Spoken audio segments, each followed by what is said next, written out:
Good evening, everyone. Welcome back for another of our forums with Indivisible New Orleans. My name is Kenny Francis. I am the Vice President of Indivisible New Orleans. Thank you guys for joining us on this Sunday night. Tonight, we're talking about District 6. This is 6 out of 7 forums.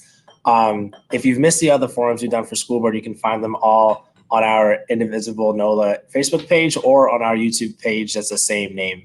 And you can find all the forums we've done so far, including the Constitutional Amendments forum that we did with Mandy Landry, and Matt Willett explaining the amendments. Early voting has started, so I hope that you guys are all registered to vote. And we'll be voting. I'm going to get these last 2 forums done for you guys. Tonight is District 6. On Wednesday, we'll have District 7, and then we'll be all done with all the forums. You should have all the information you need to make it an informed vote, hopefully early voting. But if you don't vote early, you'll have one more chance on November 3rd. So tonight, we have 3 candidates with us, David Alvarez, Erica Martinez, and Carlos Zervigon, who are all running for District 6. OPSB, and you'll be hearing from them tonight. The way that tonight will go will be similar to the other forums we've done, where they'll each get a few minutes at the beginning to introduce themselves to you and talk about whatever they want for about 4 minutes. And then we're going to take questions for a question and answers period. I have some questions I've prepared.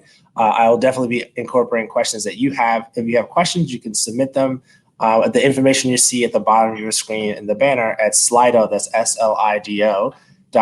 If you enter in the event code District 6, you can enter your questions in there. One of the things I like about Slido is that if you see a question on there that you can like it like it's a social media post, and it'll pop it to the very top because it'll show me the ones that people are liking the most. And so that covers all of the, I can't forget this. One thing I forgot to mention as housekeeping is that we have released a slate of endorsements. You can also find that on our Facebook page or Instagram page. At Indivisible New Orleans. We will be endorsing related to the school board races after all of the forums are done. So you should expect to see a school board specific release from us next Thursday or Friday before early voting next weekend. With that, don't want to take up any more of our time this evening. It's been that kind of day. This evening with our candidates. Thank you to all 3 of y'all for joining. We're going to start with David Alvarez. I'm going to have him join me here on the screen. Thanks for joining us tonight, David. Yeah. Thanks for having me. I'm going to give you the floor here by yourself. And you have 4 minutes. When you see me pop back into the screen, that'll be your hint that you have about 30 seconds left. All right. Thank you. All right. Well, hello, everybody. My name is David Alvarez. I am running for District 6 School Board. I am number 135 on the ballot. And let me review, since I have 4 minutes, I can say a little bit about my background, and then we can get into kind of like the key points of my platform. I am 20 some odd years in education and dealing with children and their health and quality of life within communities. I started off in a classroom, ended up, kind of like having a progression from classroom, and then a school counselor. Then I worked at a university helping students get to college. Then I worked at a nonprofit that had programs that would go into schools and help students build resilience and combat and prevent bullying and substance abuse. And then I worked for the state, and I would monitor contracts that would pay for those services. And then I began a nonprofit that I guess it's a coalition really, where we would focus on the quality of life of our residents. And we would also have to, kind of organize multiple sectors, and I can kind of get into that a little bit in detail in some of my answers. And then I started my own business where I would evaluate programs, school-based behavioral health programs, and that would entail me having a contract with either a school district or a nonprofit that is receiving federal dollars, and they would hire me to assess whether or not they're getting the desired outcomes from their programs. And I am running for school board. I am running for school board because I see a system. Now, this system has been present now since Katrina for quite some time. I see a system that has not delivered the promises that were made to us. I've been a resident here in New Orleans for 20 years. All my children have gone to public schools here.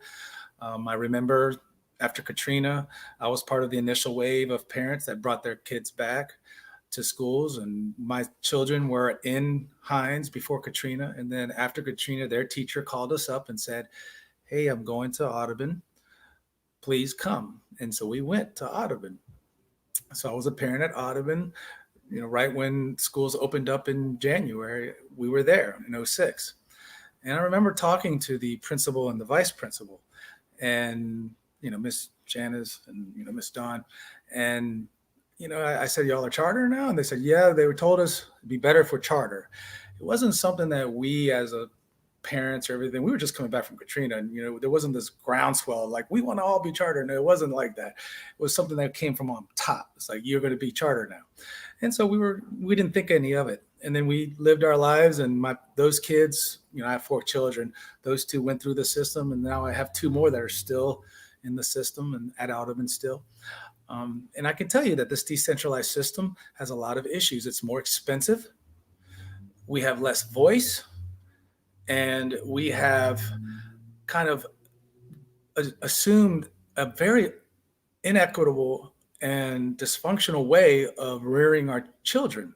And so I'm the candidate that wants to stop this and change it. And I think that there's ways that we can do that. And I like to explore that as I answer the questions today. Thank you very much. I think I got about 8 seconds or so. Well done. Thank you for that, David. Next up, we're going to have Erica Martinez. Hey, Erica, thanks for joining us. Thanks for having me. Let me just restart my timer here, and I'm going to get off the screen and let you have your 4 minutes. Great. Well, thank you. So I'm Erica Martinez. I'm 136 on the ballot. I've spent the last 15 years working in educational and mental health nonprofits, specifically working with children and families with significant mental health struggles as well as traumatic experiences. Currently, though, I'm the program director and I'm the founding college success coach at College Beyond, where I've helped build a program coaching economically disadvantaged high school graduates from the New Orleans area to achieve their college dreams. So in general, low-income students graduate college at around 16% within 6 years, and their counterparts graduate at about 60%. So we find this number just incredibly unacceptable, and we are working to break those stats by coaching students to success. Our first cohort is just starting to reach graduation, and our early numbers are already showing improvement in those areas, and we're so excited, and I'm really proud of that program. I also partner with a faith-based nonprofit in New Orleans, where we train professionals and other families across the state in trauma-informed practices. I'm also, on a personal note, I'm a foster parent. We adopted our 8-year-old in January, who's a 3rd grader in our schools, and we had a baby in December. So I've parented or coached many of our students across the public schools. So I do have a unique perspective. Once I also had 2 2nd graders, for example, who were in 2 completely different schools here in our city, and was able to really see the difference in how they were being taught and supported in their schools. But the reason why I'm running for school board is because our children in New Orleans have PTSD 4 times the national average, but that's a conservative number because some data is suggesting 10 times the national average, and it's just unacceptable. I've seen the impact of trauma on learning professionally and the college students that I've served, but also in my own home with the children that we've parented. And when you address trauma effectively and kids feel safe, they can problem solve and they can learn. And I know that when we do this well, we will see not only an improvement in our schools, but an improvement in our communities. Effective trauma-informed practices strengthens and retains teachers as well. And I'm concerned that we lose 900 teachers a year. One of my kiddos had 3 different teachers before December in his 2nd grade. And that sort of thing is unacceptable. We need to be supporting our teachers.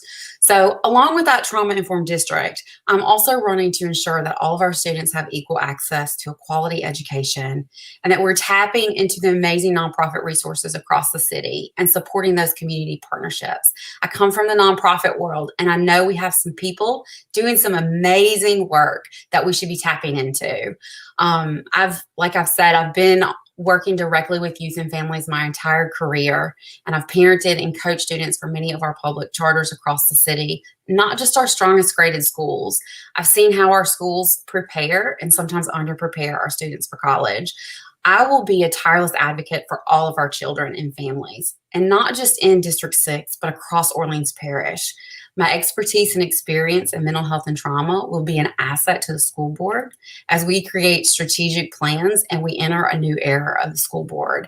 And my heart is in this. I'm not running to be a professional candidate or politician. I'm doing this because I want to see the supports put into place for our students and families.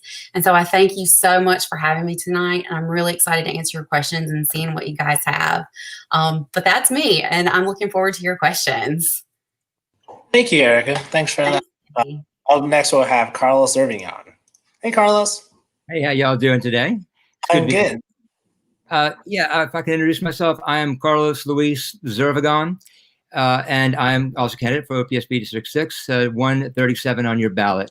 I grew up in the Milan neighborhood in New Orleans, in uptown New Orleans, and I'm a graduate of Eleanor McMain High School. So I'm a graduate of the New Orleans public schools. Then out of my loyalty to the school system, my desire to see the school system improve to be the best it can be for everyone, I decided to become a teacher. So I went to Tulane University, where I got a degree in social studies, in history, a degree in studio art in glass, and also I got my certification to teach social studies in secondary school. And then I went on to UNO and got a master's in history teaching. I taught at Ben Franklin High School for almost all of the 1990s. And I was a union teacher there at the time. All 6 of my children attended the New Orleans public schools. So I was a parent, a very active parent in the schools from 1993 to 2019 when my youngest graduated. So I was a parent before Katrina. I was a parent after Katrina. I was a student as well and a teacher. Now, after Katrina, I want to talk about what David was talking about. The schools were all closed. Most of them were destroyed. Parents and families couldn't return unless schools were reopened. So Audubon, our building, was completely intact. I had about 4 children at Audubon at the time. And so the superintendent of the New Orleans Public Schools, the interim superintendent, declared that she would not open schools for a calendar year. Now, obviously, families cannot return if you don't reopen schools. And so while the school board was busy firing her, they asked us to open schools wherever we could. So a group of us at Audubon, a group of educators and parents like myself, we came together as a community to reopen Audubon Montessori and American French School as Audubon charter.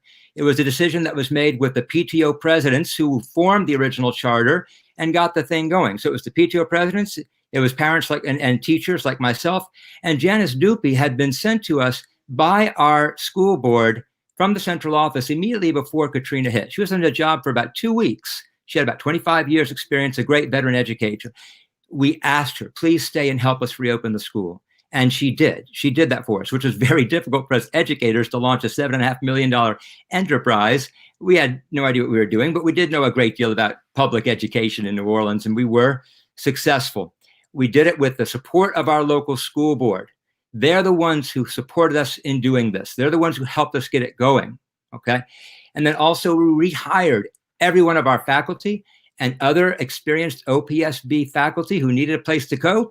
They could come to Audubon to teach. So when we first got that, we didn't fire anybody. So when we first got that, I was handed the keys to the building. Literally, I was handed the keys. I had the keys in one hand, had the charter in the other, had $100 in the bank because I put it there, and I had a group of incredibly dedicated parents, faculty, community members. That's how we opened Audubon. So that is the model I would follow when we have site-based management of our schools, right? These schools should be created by communities. They should be offered to communities. Schools should never be imposed upon communities. And we saw a great deal of this happen later on with the state takeover, which was not a good idea, I was never for that.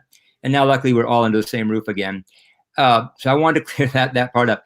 So as an experienced educator, parent, former student, certified teacher, that's where I'm running for the school board. I was president of the board of Ben Franklin High School, where I used to teach recently. I want to take all that experience and fight for equity for every student, for the right for every kid to get excellent education across the board, get us out of this COVID emergency, and move students forward in their academic success and in their social, emotional wellness with local teachers who are certified from the community, who know what they're doing, who are culturally competent. That's what I'm fighting for. And I look forward to our questions tonight. Thank you. Thank you. Thank all of you guys for that. So I'm going to bring everyone back, and we're going to jump right into the questions and answer portion. All right. Okay, so first question, and I'm just going to sort of jump around on who I asked first to try to give everyone fair time going first. So since you went last on that, Carlos, I'll let you go first. Sure. You mentioned, all of you mentioned some of the challenges that our district face, and I just want to give this question to start to give you guys each more time to talk about what are some of the challenges specifically that you want to address as a district. If you think there are things that we're doing well and you want to see that expanded, I want you to talk a little bit more specific about that. So I'm going to give you guys each 2 minutes to get into that part.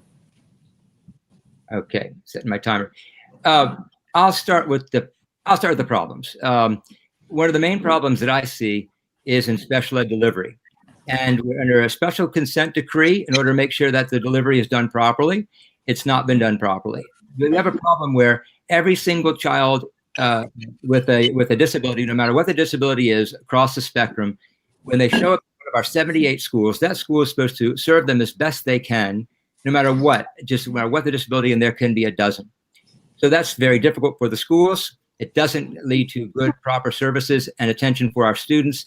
So I would like to re-centralize the coordination of special education in cooperative endeavors with nonprofits, with the schools themselves, to ask schools to specialize in certain programs. So for example, when I was a student at Eleanor McMain, we had a section of severe and profound hearing loss students and also a severe disabilities middle school housed within our building.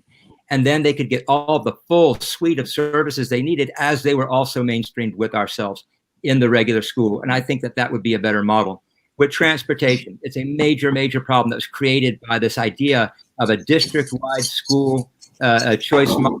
All the schools are in some kind of competition where there's no such thing as a neighborhood school. We are moving away from that. We need to stop that. We need to offer neighborhood schools as an actual choice, as a real choice. And that would be a popular choice. That will cut down on transportation if we do that. It's also just a better option for supporting our communities where they are. We're going to have a financial crisis hitting us because of COVID. We're going to need to be very careful about that and monitor our finances extremely carefully. That's a coming problem. We're going to have a severe and important emotional impact from this COVID, as it's left so many students in insecure situations. After Katrina, we suffered this problem. We didn't pay attention to our students, and a lot of students came bad out. So we can't make that mistake this time. And I think that's my 2 minutes on my timer. So. Yeah, I have a follow-up. And so just to let you know, David and Erica, I'm sure I will follow up for something that one of you guys say. And so I'll give you guys each extra time too. Carlos, I want you to get specific on 2 things you noticed you mentioned there. One, you mentioned that you want to have more options for neighborhood schools. My follow-up question to that is, what is your mechanism for making that happen? Are you going to be advocating for neighborhood preference to be a larger part of one app? Like, how exactly are you going to make it happen that neighborhood schools are more of an option that families have? Yeah, it'd be 2 ways. Number one is that at OPSB, the board can set policy. And in every operating agreement for every school, it says the school shall follow OPSB policy. So we can change course when we want to make the policies we want. And so it could be that we would ask schools then under a certain policy that they would either be allowed to or asked to take on a certain area, a catchment of neighborhood schooling. It would be a hybrid model of neighborhood schooling and the citywide choice. The other way is with charter renewals or with new charters. We actively encourage, we seek and approve neighborhood school models. These would be very intentional models that the neighborhood school means they have services for the community. They're directed at that neighborhood. That's a hub for that neighborhood. And then we can seek out, recruit, and approve those charters. We can do it in policy. We can do it in new school formation. We can do it anytime we want. And it's actually... And second question, similar to that, is you spoke about centralizing special education services and evaluation. What mechanism would you use for that? Would you do away with the ability for schools to be independent LEAs? What is your specific proposal there? Yeah, the individual LEA mechanism funding, it does direct everything straight to the school. So what I would want to do is centralize the coordination of that special ed. So it'd be the central office's job then to do cooperative endeavors with and among and between schools to ask them to specialize in certain programming, and then we would support them in that programming, which then they would institute. So the coordination, the policy, the partnership would be set at central office, and then we would allow the schools to carry out that program as best fits their buildings and their particular school community. Sorry. Thank you for that, Carlos. I have a bunch more questions on that, but that's just my nature. I'm going to get to the next person. David, same question to you about what are some of the challenges that you see that you want to improve specifically in the district? And if you think there are things we're doing well, what are things you want to expand? All right. Well, first thing is the environment that's for our teachers needs to improve. Let's be clear. I am the candidate that is endorsed by both the UTNO and by the AFL-CIO for a reason. My platform, hands down, is the most pro-labor of any candidate.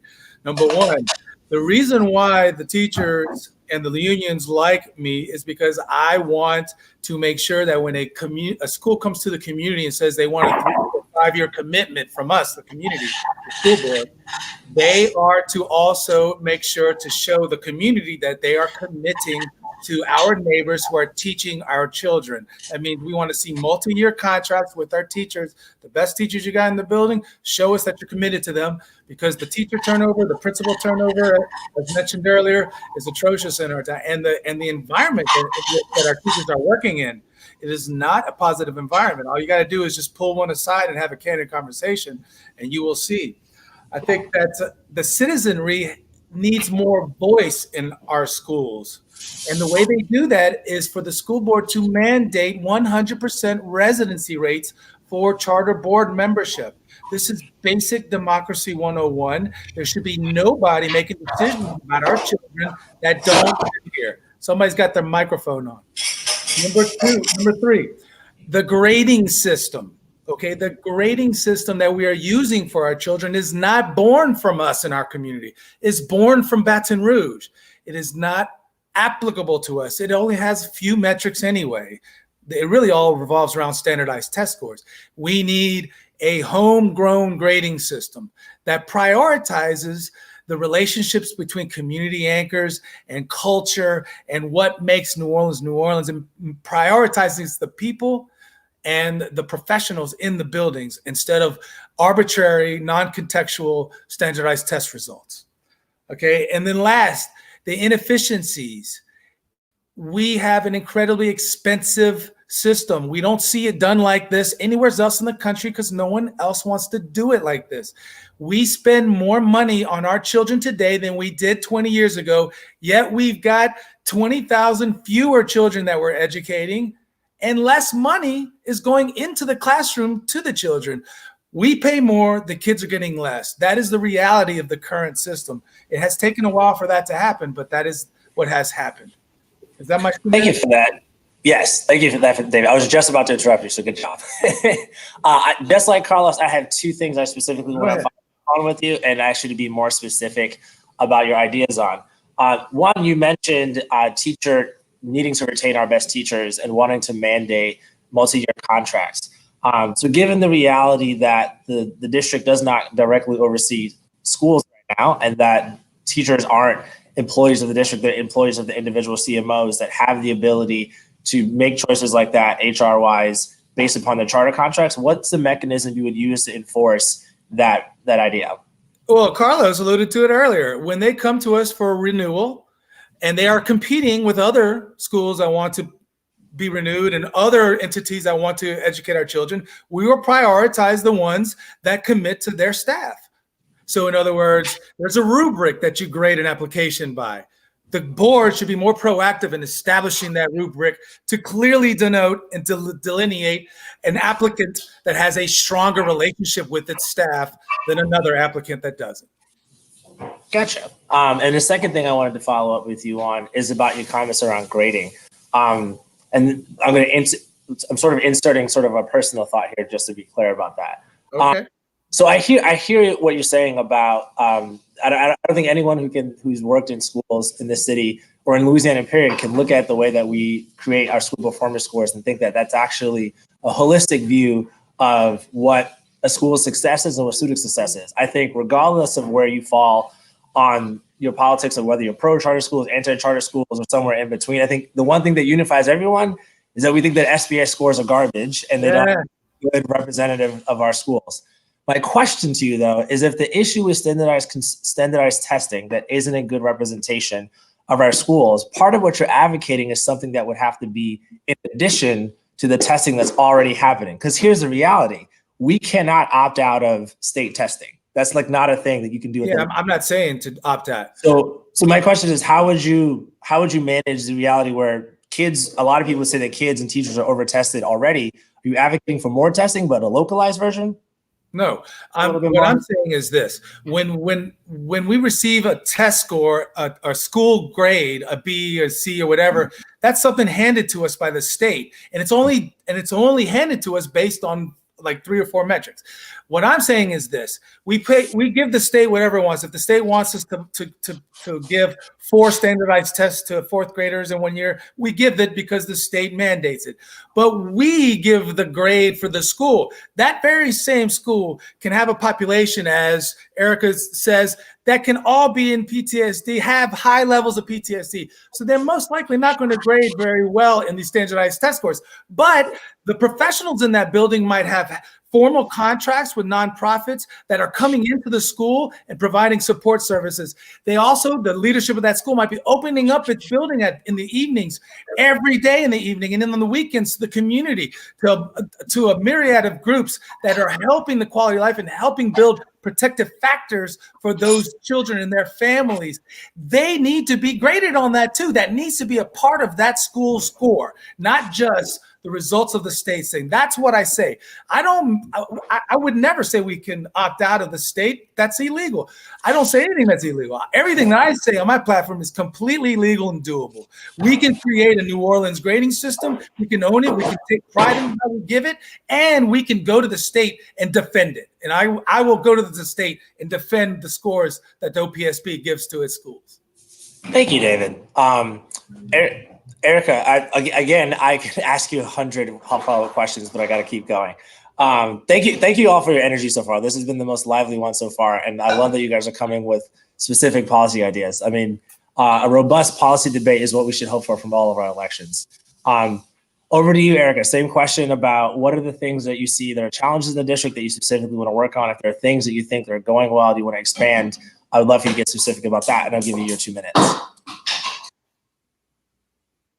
Yeah, so, I'm going to go back to the trauma-informed supports and social emotional development of our youth. David had just mentioned, like, there could be a school that has kids that have a lot of PTSD in a particular school, and how are we measuring that? But I would challenge that thought process. Our kids across the city have PTSD, and PTSD is just a diagnosis, right? Really, when we're talking about trauma, we're talking about kids that are in fight, flight, or freeze and on guard all the time.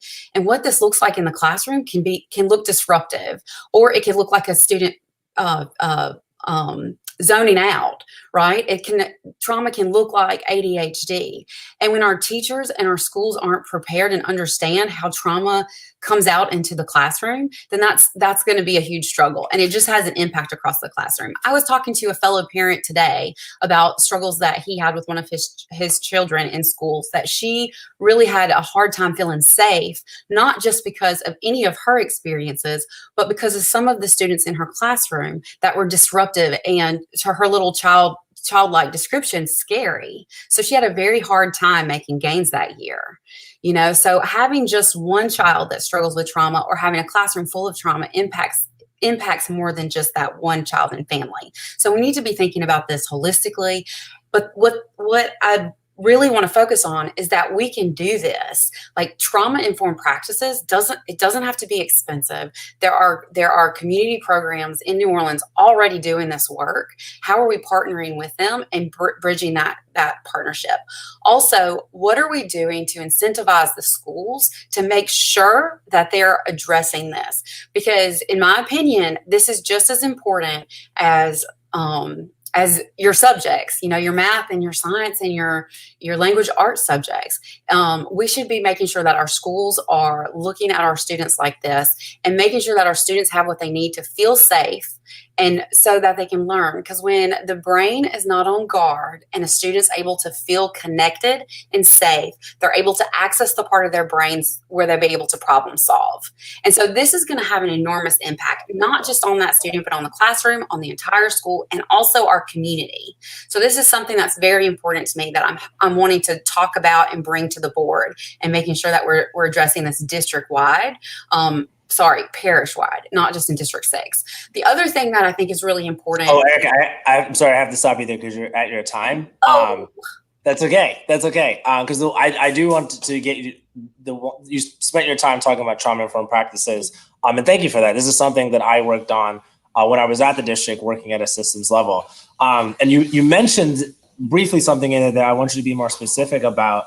And this is sort of the thread of the questions that you guys are noticing I'm asking about, being specific about how you're going to do that. Because in a district, you're all right that like the district policy can change, but I think it's really incumbent that we expect of people who want these positions to like understand the job that they're walking into, the barriers that exist, and the barriers that they're going to have to change.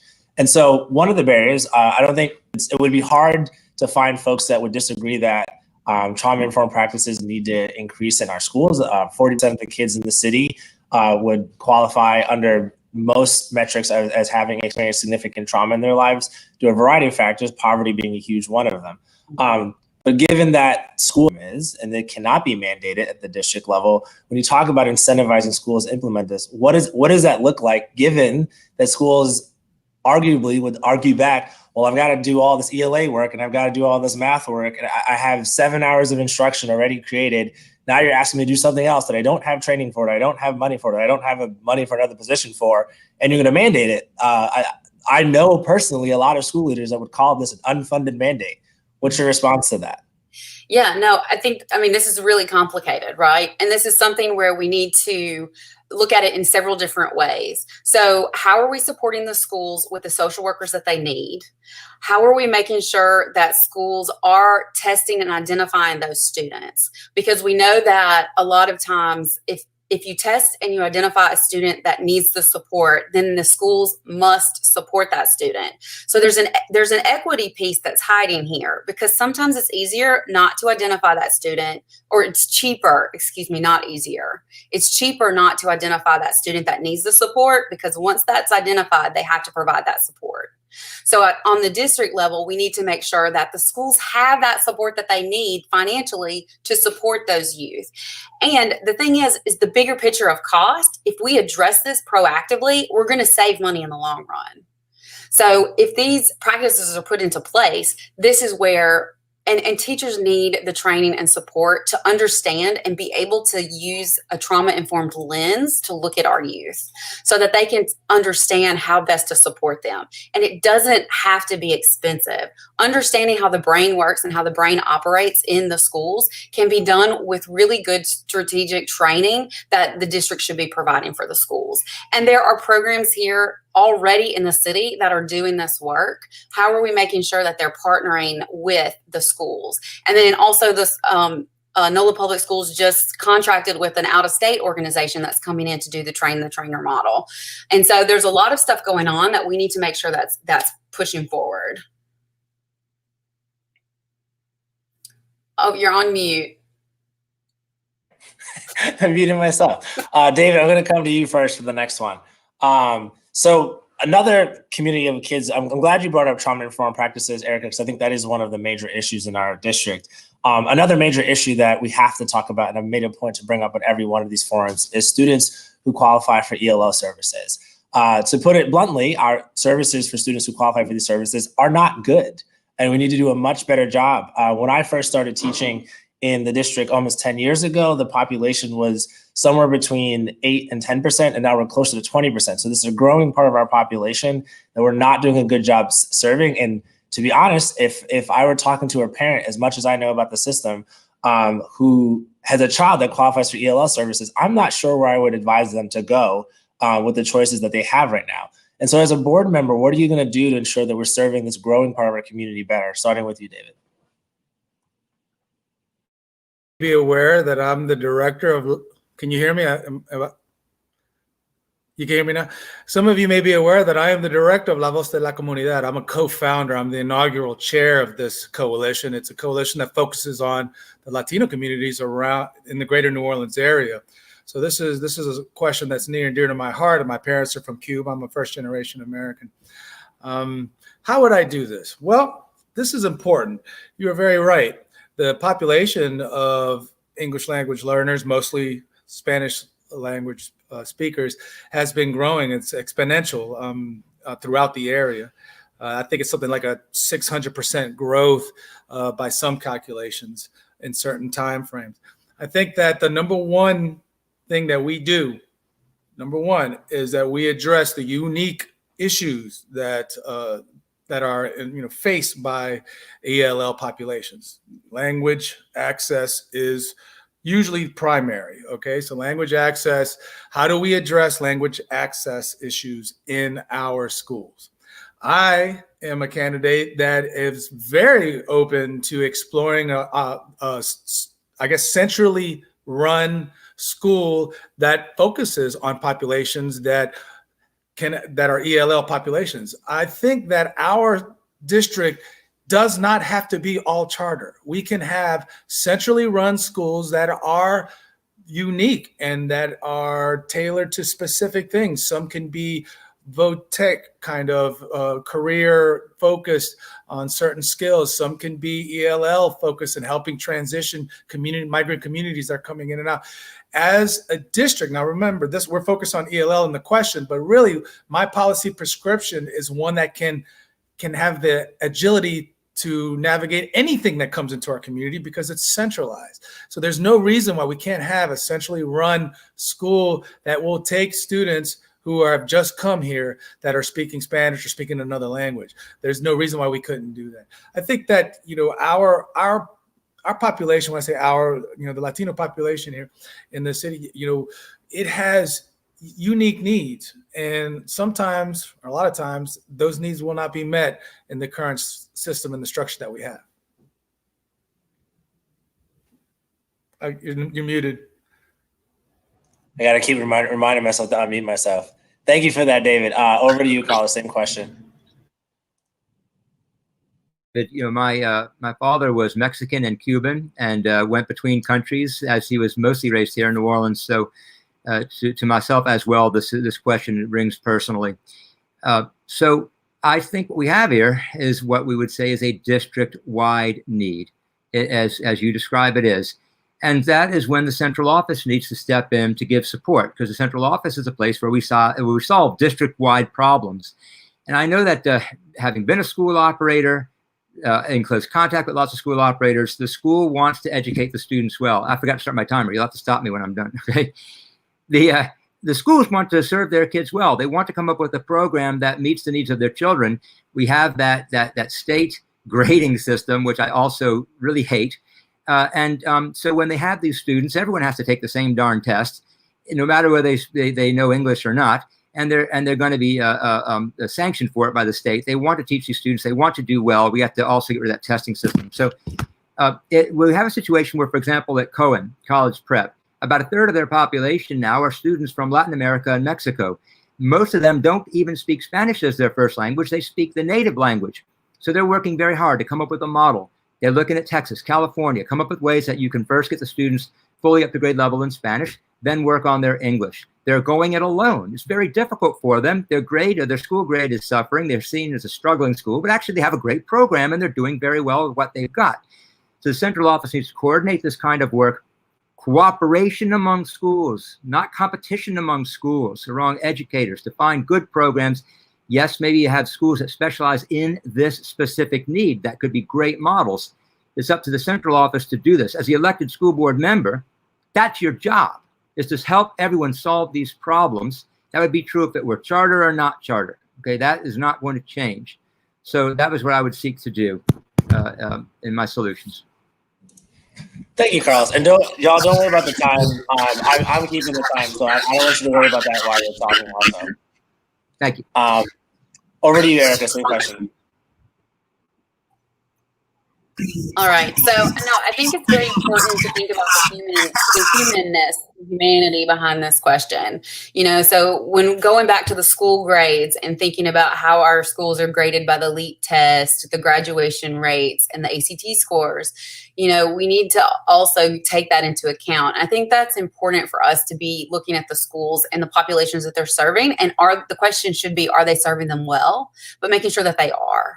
I think, these students we should absolutely do everything we can to help them learn English, to help them learn also the academic skills that they need in order to graduate and go into the workforce here.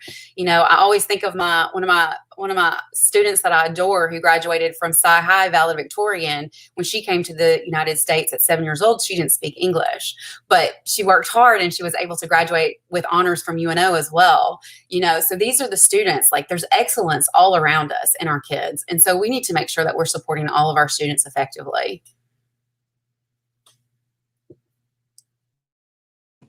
Thank you for that, Erica. You guys have all mentioned this, so I'm going to take the next question to have you specifically speak about this. There is a conversation that's been happening in our community about when you have 70 different charter organizations that have these control over their operations, you get a lot of duplication. There's an argument that you could get better services if you centralize things. So I want you guys to speak specifically about, I think the answer for all three of you is yes, that you believe that some services that are currently not centralized should be centralized, but I want to give each of you an opportunity to speak specifically. So let's pretend that you have won the election and you are now on the board. What specific operations are you seeking to remove from the individual responsibility of charters to a district responsibility for better quality and economy of scale?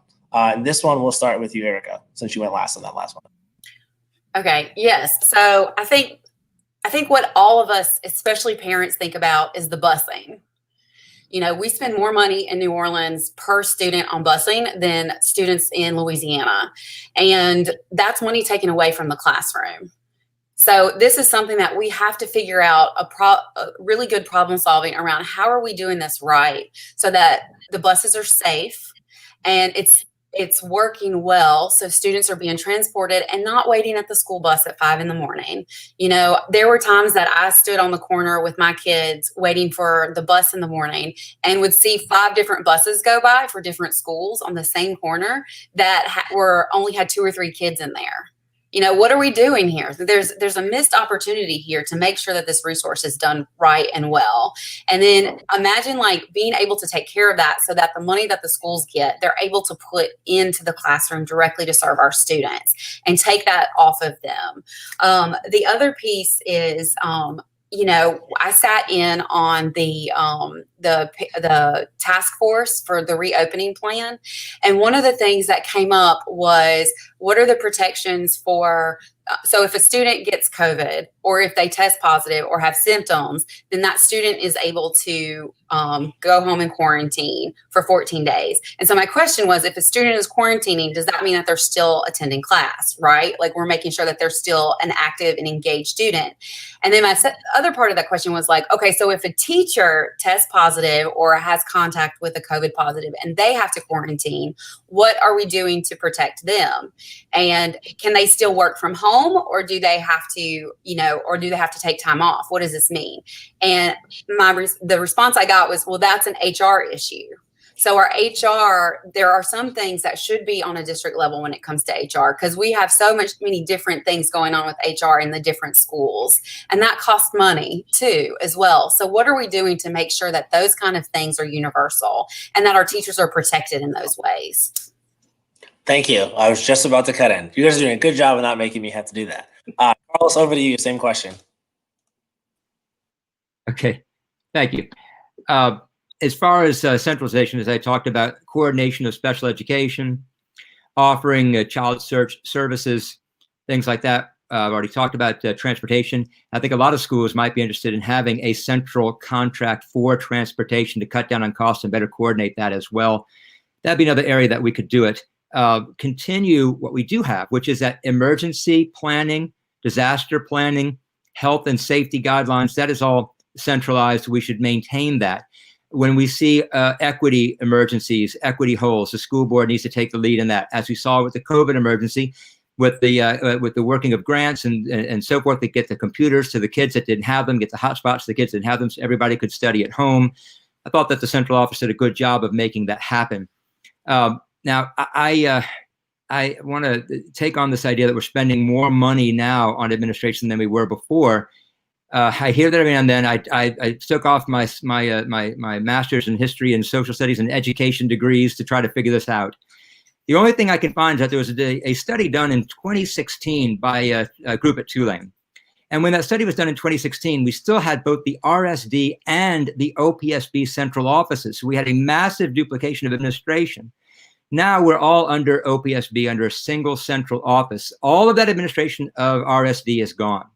So that we need a new study to come up with what's going on there. If you look at the bulletins that outline what we're doing as far as student impact, learning, instructional, spending, then we are in line with everybody else in the state. We're just around 70%, which is the mandate. We're in line with every other parish in the state. If you talk about spending in the classroom, meaning like curriculum teachers, of course, we do spend more, I think, as very smartly, on social workers, administrators, healthcare providers, and things of that nature. So when we look to centralize, we have to be very careful what we centralize and not recreate the problems of the old system that I lived through that I don't want to see repeated. Thank you for that, Carlos. David, over to you. Same question. Well, I mean, the reality is that we are repeating the same things we had in the old system. The reality is that if you were to look at the group, if let's say 100 kids represents every student. Before Katrina, about 40 out of the 100 were struggling or failing. Now, about 40 out of 100, same thing. Point is that holistically, as a community, we've not changed what drives when students do bad. You made mention about it earlier. You said poverty. You didn't say anything about racism, but you said poverty. It's those two. So, but we're not really addressing those two as a community. And then we expect to do all this juggling with schools and design, thinking that we're going to change, big change, but we're not. We're always going to have a large chunk of our student population in our public schools because we have not really addressed the community indicators that are driving that. So, but let me answer your question now. Number one, finances. There's somebody's mic on. Finances. Okay, I want to centralize finances. This is not going to be palatable for the, I guess for people who like the system the way it is now. But there is no excuse. And think about this for everybody who's watching this. It is not, it's cognitive dissonance to think that a district that has 30 some odd central offices with 30 some odd CEOs, 30 some odd CFOs, 30 some odd COOs, it's just not common sense to think that that's cheaper. We need to stop that as much as we can. In other words, we need to centralize finances as much as we can. Now, this goes against the grain at the core of what the reform 15, 20 years was all about. At the core 15, 20 years ago was about to reform and take $500 million, and that used to go directly into a majority Black-led central district and divert it to a majority white-led group of charter management organizations. That is what happened. And we need to understand that when that diversion came, our cost rose. And we need to try and centralize as much as we can. Now, you made mention of this earlier. We can't centralize our curriculum decisions. We can't centralize our hiring and firing decisions with our teachers. We can't centralize our calendar because these are preempted in Act 91. I know this. But we can centralize other things. And we can work hard through policy and through contractual mandate to centralize how our schools report and what burden of financial reporting and other reporting they're assuming versus us. Now, we may not be able to do it to the level that a traditional system can, but we will, with my leadership, go toward that. Thank you for that, David. So I'm going to come right back to you, David, and start with you in this next one. Sure. And let's address this head on. So at basically every school board forum that has happened since the last race that we had. The question has come up about whether you would repeal Act 91. This is the point of the forum that I'm going to remind folks that Act 91 is a state law, meaning that no one who wins any of these school board races would actually get a vote on that state law. That's a question that would be better directed at state representatives. However, as an elected board member, you could certainly advocate for the repeal of Act 91. So let's address this head on and talk about the question that's behind that question, which is, if you win this seat and you are on this board, will you be spending your time trying to advocate for the repeal of Act 91 and the return of schools to direct district control, some sort of hybrid model in between, or keep the current system as it is? I'll give you 2 minutes to sort of expound on your thoughts on that. Oh, my time is going to be all about maximizing the leverage and power of the board to increase your voice, your children's voice, your teacher's voice. That's what I'm going to be doing. If that means on one day there's going to be a big education committee meeting in Baton Rouge and they're going to be talking about Act 91, I'll drive over there and I'll advocate as an elected representative and let them know about the realities of our school system and let them hear the words that their communities would never accept the kind of preempted structure for their schools that has been placed upon us. They will hear those words from me, but I'm not going to be spending a lot of my time on that. I will be spending more of my time finding ways to make our system more efficient, finding ways to increase voice through specific policies that I've described thus far, 100% residential boards, okay, instituting new grading ways to actually evaluate properly our schools, because I just happen to professionally have an evaluation firm and I'm very good at it. So let's look at what we do. The board evaluates. The board sets the parameters for how the superintendent does his or her job. These are the things that I'm going to be spending my time on, getting our district healthier and placing our children and our teachers first. But yes, I will go to Baton Rouge and I will tell my brothers and sisters in Baton Rouge all about the realities of a preempted, decentralized system that they already intuitively know, because they've not done that in their own communities. They've not adopted the same model. It's just for us. And that's not right. You're on mute again. You're on mute again. Sorry. Thank you for that, David. Over to you, caller. Same question. Regarding Act 91, which sets certain ideas about the return of schools, one thing I would change on it and have advocated for changing on it since its inception is to get rid of the supermajority on the board to overturn a superintendent's decision. Gives the superintendent way too much power. And if you look at the whole optics of what they did with that, we have a Black majority voting constituency, a Black majority school, and they're taking away the majority vote of that board. So I think that is a terrible, terrible idea, and it looks bad for a reason. And so I've advocated for that to be changed. When most of our schools were under state control, it was extremely difficult. People could not be heard. They had to drive to Baton Rouge, and even then they weren't heard. So now at least we're all under local control. My idea, my philosophy is that the schools belong to the people. The public schools belong to the people and to the families and students that they serve. As an elected school board member, we are the people's reps on that school board, right? And that way we need to assure that families' voices are heard. So when we're going to make a decision about anything with the schools, I ask, does it improve equity in the school system? Does it empower families to have a seat at the table, have their voice heard? Does it move students forward in their academic success and in their social emotional wellness? However we do that, we can talk about that. We don't have to do 100% charter, 100% district, but I'm against mandating all schools returning to centralized control. That I would be against. That we need to have allow some schools to have experimental models. We need to also have site-based management, because the decision-making needs to be as close to the child as possible. When I was in the school system before Katrina, we had no control. And the people at the central office had no idea what we were doing in those schools. And when we had a problem with our food service, with the milk being rotten, with our paychecks being wrong, with them telling us what curriculum to use when it was already, we had switched curriculum 5 times already in the past 5 years, we had no control and they didn't listen to us. So I want the school operators, the principals, and the teachers to have that control. If you mandate return to schools and central office command and control, you're going to lose that.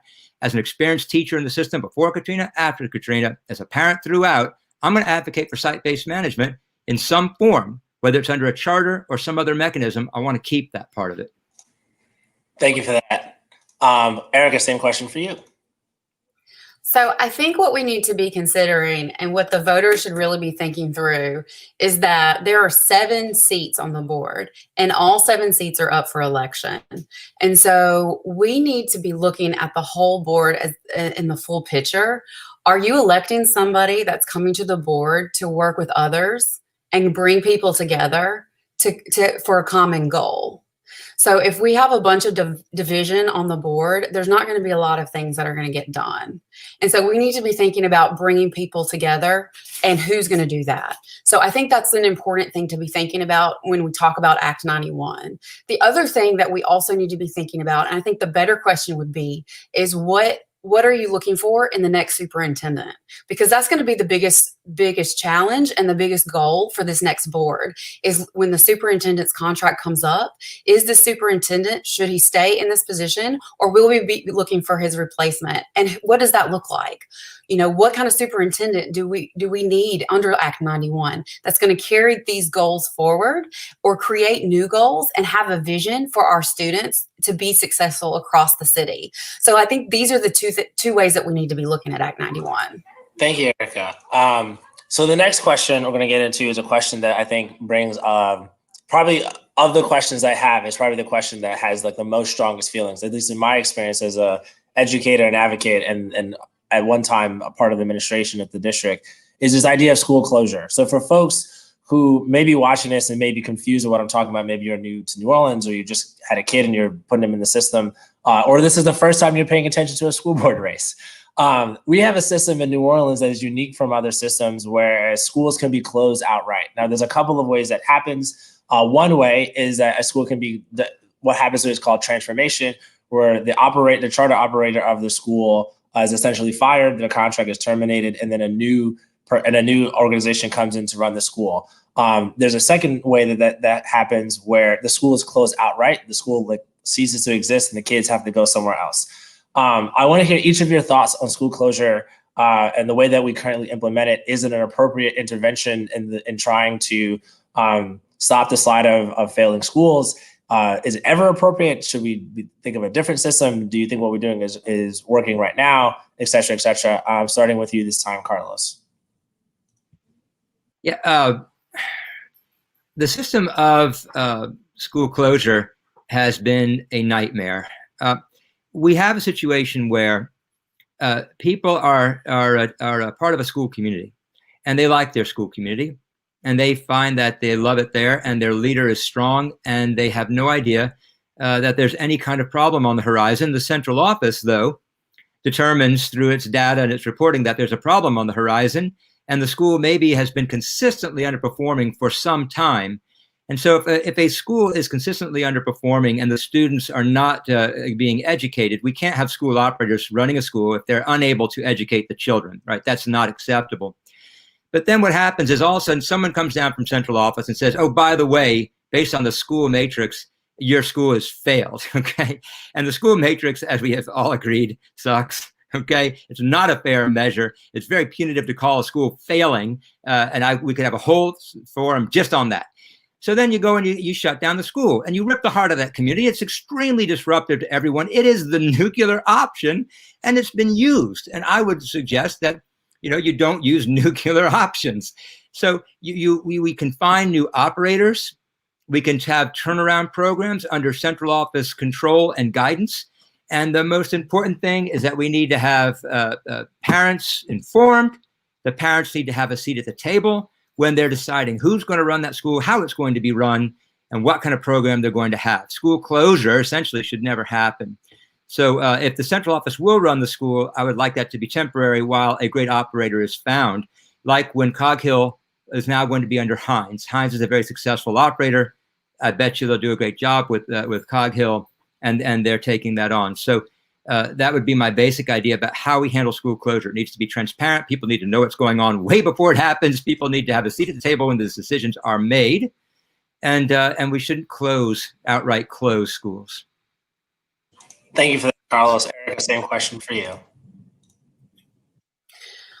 Yeah, I would like for us to look at this more proactively. So we shouldn't get to a place where our schools are failing. So once a school is struggling,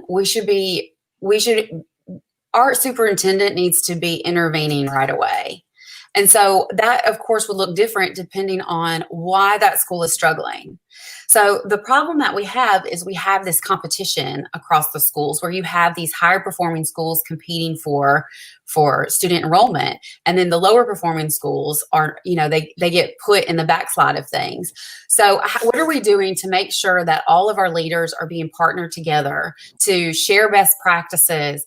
I would love to see some sort of yearly summit where the leaders come together and work together, and there's like mentoring between schools because at the end of the day, our goal is that our students across the city have a good quality education and that they're learning and they're being prepared for their future. So when we have a school that's failing, we've already gone too far.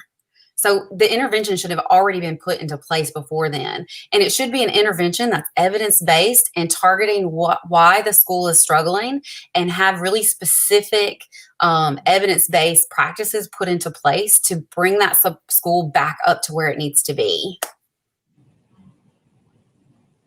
Thank you. And over to you, David. You're last on this one. Well, ladies and gentlemen, schools are closed in our district because that is by its design. Carlos made mention of it earlier, how we should be collaborating, not competing. But the only reason why that's set up is because we have a design that's a competitive framework design. And the supermajority component of the superintendent applies to this very subject. When he or she decides to close a school, he or she can do it even though the community says we don't, at least four out of the 7 of the school board members. So I think that everybody with a solid understanding that closing a school is not solving anything. It's like handing over. It shows that you are really not shepherding our children and addressing the ills of our community, where we have so many students that are in trauma and stress, or in situations where they're not thriving in our schools. Let's look and see how our schools are designed. Let's not buy into any false narratives about replication. It's not going to happen. You're not going to take what one school does well with one group and try and replicate it everywhere else in other contexts and think that you're always going to get the same result. It's already proven that doesn't work. Okay, the true narrative is let's look at equity in a true sense, not in the way that it's all buzz term. Let's look at poverty. Let's look at racism. Let's look at these things in our community, and then let's craft schools that undo them and mitigate them. And they don't do that if they tailor their whole day around preparing students to do well on standardized tests. If they're focused on building protection, then yes, maybe over time we can start seeing the proportion of our student body that's doing poorly decrease. But like I said earlier, if you look at the overall proportion of kids doing poorly in our district, it's about the same 20 years ago as it is today.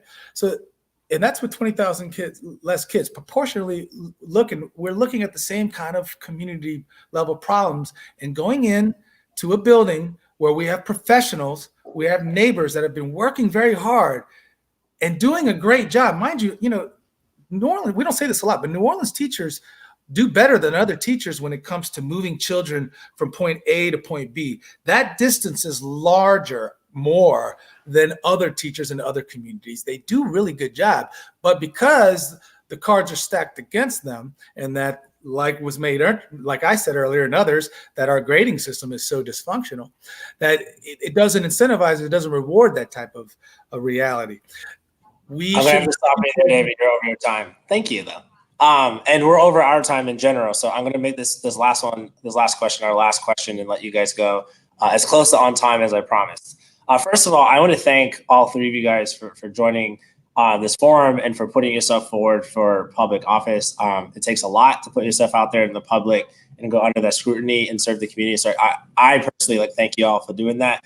I also want to thank y'all for such a lively policy debate. Like I said before, we will be in a really good place with our democracy in our city if every race has this much specificity around policy debate of like, this is what I want to do and this is why I think it works, and like, I may disagree with you, but here are my ideas. I think putting for you guys doing this and running a race this way, I commend all three of you guys on that.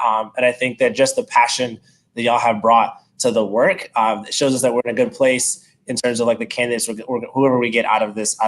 So my last question for you is sort of like a little bit of a job interview question. So each of you have mentioned the supermajority rule that currently exists, where you have to have a supermajority to overrule the superintendent. On top of that, you also have the likelihood that like you may have several incumbents that win, right? This is one of the three races where there isn't an incumbent running, but realistically, you're going to have probably at least one incumbent to contend with. And what I'm sort of getting at is this is not like running for mayor, where if you win, you become the executive, you get to make the policy decisions individually. If you win this, you're one of seven votes. So sort of my interview style question for y'all that I'm going to end on is, considering that you are just one of 7 votes, I want to hear you talk about like your experiences that you've had in your life so far, that like, how are you going to get a board of 6 other people to get on board with any of the policy ideas that you guys have put forth, given that you do at the end of the day get one vote? If you're just one person casting one vote for policies that fail every time, you're not going to be very effective. So I want to hear you talk about how you're going to get your other board members on board. And for this last one, we'll start with you first, Dave. Okay, can you hear me? All right. Professionally, I've been building coalitions for the last 15 years. Professionally, what I do is predicated on my ability to have people work together. I have to sit with representatives of the faith sector, with representatives of the education sector, representatives of the law enforcement sector, government sector, and I have to sit with them in a working environment to solve problems.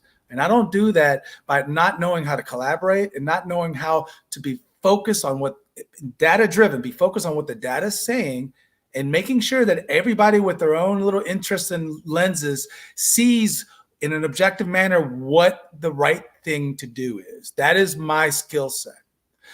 As a board member, I don't need all 7 board members to make a decision. We need 4 out of 7 for the majority of things that need to be done. If the supermajority only comes in play for certain things, and it's not a lot, the supermajority is an issue. We need to get rid of that. But we're really only looking at having an individual with 3 other individuals who can decide, yes, this is something that's going to be the best for our community, for our children, for our teachers. Overall, we need really 4 out of 7. And I think that I'm very confident that the new board, we can do that while I'm on there. Thank you, David. Carlos, over to you. Thank you. Yeah, I would offer my track record as an example of what I can do in leadership. So I grew up in diverse neighborhoods here in New Orleans. I went to diverse schools in the public schools in New Orleans. I know the community well, and I know its many facets and different populations, and have friends across the city.